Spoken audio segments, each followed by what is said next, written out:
Meu nome é Ludmila Almeida, sou sommelier de cervejas pelo ICB, formada em 2018. Atuo na Hipacondríaca desde 2017, ou seja, vão fazer 6 anos de produção de conteúdo cervejeiro, especificamente no Instagram. E esse ano, em abril, a gente também faz 3 anos do podcast Surra de Lúpulo. A gente está aí perto de 150 programas. Em cada programa trazendo um pouco do mercado cervejeiro para entender sobre negócios, pessoas, profissões, profissionais, sucessos, fracassos, projetos, enfim, a gente tenta abraçar a inclusão, a equidade, a maior gama de assuntos que tem interesse no mercado cervejeiro para a gente ajudar a informar as pessoas que ouvem a gente.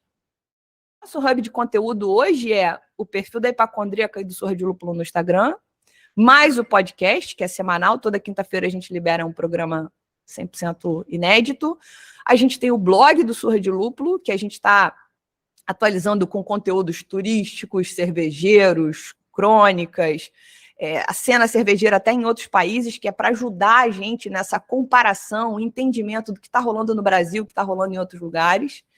E a gente também tem a nossa newsletter, que é a Hop Pills, que sai uma vez por mês, trazendo assuntos relevantes do mercado cervejeiro. Então, a gente tem hoje essa ideia, esse conceito de multiplataforma, porque desse jeito eu consigo alcançar pessoas de diferentes níveis de interesse que estão ali, olhando a cerveja por cima, né? Quando a gente começou a trabalhar mais conteúdos ensinando as pessoas sobre coisas, sobre todo tipo de coisas, sobre coisas superficiais, coisas mais profundas, com muito humor, com muita leveza. E a gente daí alcançou um resultado muito bacana, que é você se comunica com o público, não necessariamente trazendo a marca, mas eu crio a curiosidade para que o consumidor interessado vá buscar a cerveja artesanal. E aí, gente, aí cada marca precisa fazer o seu talento também, né? Porque a gente traz a pessoa para dentro, bota ela dentro desse grande grupo, né? Fala do Instagram cervejeiro, que é essa horda de pessoas que estão ali consumindo, falando, produzindo conteúdo, trocando ideia, e as próprias cervejarias. Isso tudo é um grande ecossistema, né? Que precisa estar junto para poder que essa máquina inteira funcione, né? Não é só a cervejaria que faz o mercado crescer. É a cervejaria, é o consumidor. O produtor de conteúdo leva a mensagem dessa cerveja, dessa cervejaria, dessa novidade para mais gente. Quando ele fala, bebi isso aqui, é gostoso. No mínimo, você gera curiosidade na cabeça de quem está ali seguindo essa pessoa. Eu acho que a produção de produtor de conteúdo ela é uma profissão muito recente, entra muita gente, sai muita gente na produção de conteúdo, porque também é um trabalho muito solitário. É uma profissão que demanda muita entrega e, às vezes, pouco reconhecimento, porque a gente ainda tem que lidar com todas as intempéries do algoritmo do Instagram, do algoritmo do YouTube, do algoritmo do Spotify, no caso de um podcast. Enfim, então, são muitas coisas que você tem que equilibrar para poder produzir um conteúdo de qualidade, manter esse nível alto para você conseguir seguir atraindo pessoas e fazendo com que as marcas notem você também, né? Porque o nosso cliente, no final, não é apenas a marca que pode pagar alguma coisa, mas é o consumidor, porque se eu não tiver relevância para o consumidor, para que a marca quer falar comigo? Para nada. Porque a gente está sempre pensando no próximo post, o que pode interessar, como é que a gente faz para alcançar mais pessoas. Eu geralmente tenho um planejamento, eu penso como é que vai ser aquele mês. Óbvio que alguma coisa vai cair, porque surgiu uma novidade, porque surgiu um assunto importante que está sendo tratado, e a gente também não pode ignorar, porque a gente tem que estar sempre atento àquilo que está rolando no mercado cervejeiro, mas de uma maneira geral, para trazer o conteúdo que fure a bolha. Uma das coisas mais importantes que a gente pensa quando a gente fala de cerveja artesanal especificamente é furar a bolha. Furar a bolha é alcançar esse público de 98% que toma cerveja mainstream e que adoraria tomar uma cerveja artesanal também. Ninguém está falando para roubar público de ninguém, mas é só para conhecer essa cultura que é tão rica. O Leandro está comigo no podcast 100% do tempo, que é o parceiro que a gente está junto disso desde o começo, né, do Surra de Lúpulo. Então, existe uma troca do tipo, qual vai ser a pauta que a gente vai tratar nesse mês? Vamos pensar em convidados que tenham sentido, vamos trazer convidado fora da cerveja para falar sobre o comportamento deles, tudo isso no intuito de furar a bolha. levar esse conteúdo para mais gente e, ao mesmo tempo, agradar quem já está ali com a gente todo mês. Então, para mim, produção de conteúdo está diretamente associada a planejamento. A carreira de produtor de conteúdo ela é tão recente, que as pessoas ainda não entenderam que precisam pagar por ela. Então, é óbvio que, sei lá, 90% do meu conteúdo eu estou produzindo porque eu quero alcançar as pessoas. É quase aquela do tipo, eu estou cuidando do meu jardim para as borboletas virem. Por mais cafona que isso seja, eu acho que é uma metáfora interessante. Então, a gente consegue fazer alguns contratos com algumas marcas, mas falar que a gente consegue viver da produção de conteúdos, os criadores de conteúdo focados em cerveja, é muito difícil. É preciso ter um trabalho e a produção de conteúdo é um complemento.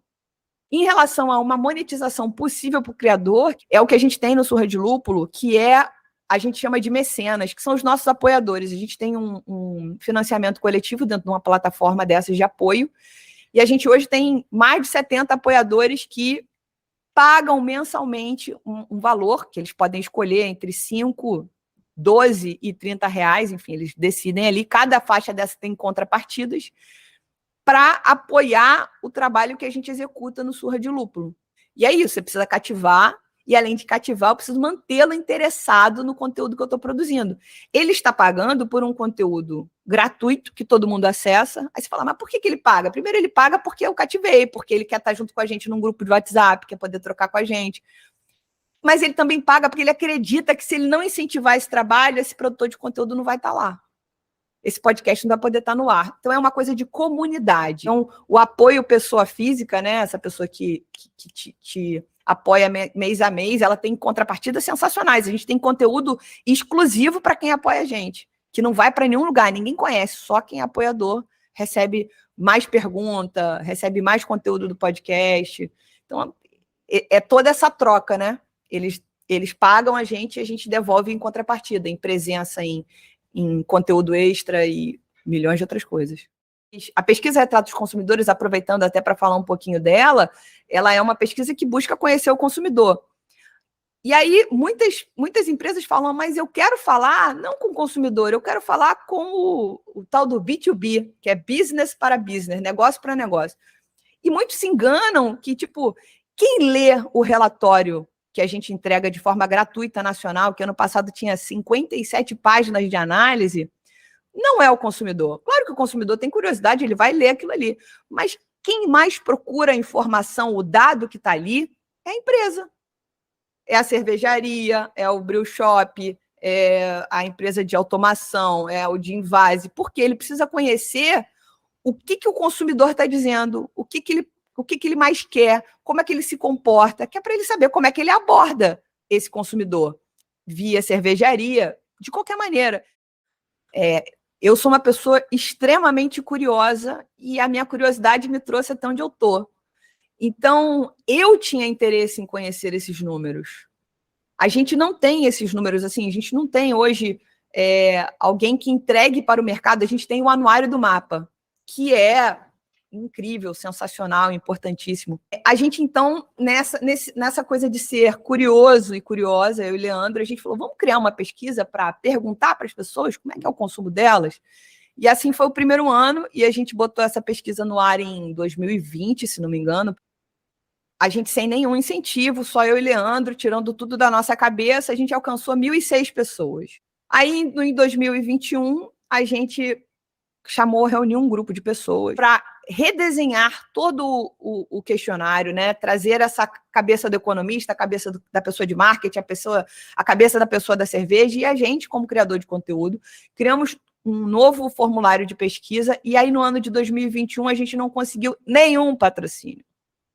Mas a gente falou, vamos botar na rua, não tem jeito, vamos botar dinheiro do bolso, paciência. E aí a gente alcançou 2.023 respostas, ou seja, a gente dobrou o tamanho de um ano para o outro. Em 2022, a gente falou, bom, a gente tem que botar de novo esse bloco na rua. A gente correu atrás de patrocínio, conseguiu algumas empresas que apoiaram a gente, E aí a gente, com esse incentivo e mais uma horda de pessoas que entram na divulgação com a gente dobrou de novo. A gente bateu 4.388 respostas no Brasil inteiro. Desde a primeira a gente bate o Brasil inteiro, mas cada ano a gente crescendo mais em cada estado, em cada região, porque para a gente é importantíssimo. Equidade, diversidade e inclusão são palavras que são muito pungentes para a nossa criação de conteúdo. Então, a pesquisa no passado, ela, para a gente, foi um sucesso tremendo. Esse ano a gente tem outras metas para pesquisa, estamos conversando com outras empresas e vamos tentar botar a pesquisa no ar de novo, maior, mais bonita, mais inclusiva, mais profissional, porque essa é a ideia. Eu sou uma cervejaria, eu tenho uma cervejaria. Eu tenho consumidores homens e mulheres. Eu não posso focar em vender apenas para os homens. Eu tenho que focar em vender para as mulheres negras, para os homens negros, porque senão eu estou sempre brigando com a mesma carteira. Eu estou querendo só a carteira da mesma pessoa. Então, ali a gente apresenta formas e números que podem ajudar não apenas nas estratégias de marketing, mas também nas estratégias comerciais das cervejarias. Mas, para isso, elas precisam estar atentas a essas informações e pensar como é que elas aplicam isso internamente. Entendeu? Forma de tratamento que você tem que dar para cada consumidor é diferente, porque o comportamento dele é diferente. Então, assim, a pesquisa é um mar de dados para quem quiser trabalhar com ela para melhorar sua parte comercial, sua parte de marketing, entender que o atendimento é tão importante quanto o produto.